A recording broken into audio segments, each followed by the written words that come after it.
जे प्रश्न आहे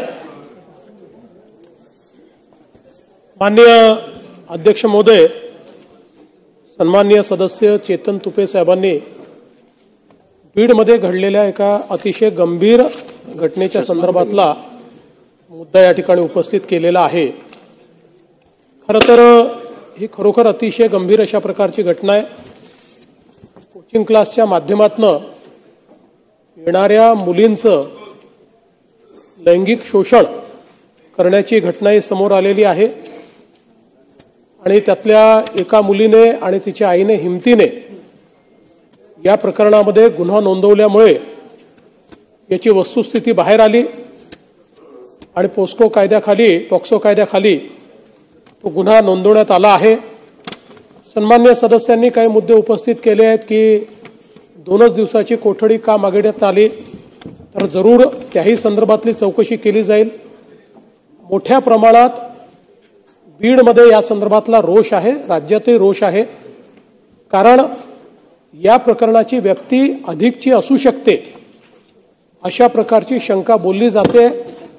एक मुलगी हिमतीनं समोर आली, पण अशा अनेक किती मुलींसोबत त्या ठिकाणी असा व्यवहार झालेला आहे असंही प्रश्नचिन्ह निर्माण होत आहे।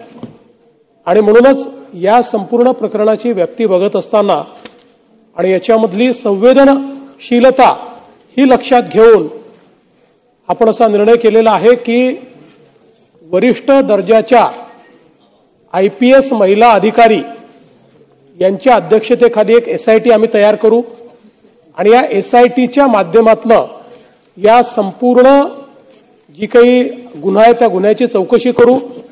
याची व्याप्ती कुठपर्यंत आहे, कोणाचा वरदहस्त आहे का, कोणी याला राजकीय दृष्ट्या, सामाजिक दृष्ट्या, अजून कुठल्या दृष्ट्या वेगवेगळी वळणं देत आहे का, अशा प्रकारचाही त्याच्यामध्ये प्रयत्न आपला असेल। आणि त्या माध्यमातून ज्या काही आमच्या मुली आहेत त्या मुलींना योग्य न्याय मिळावा या दृष्टीने आपण प्रयत्न करू।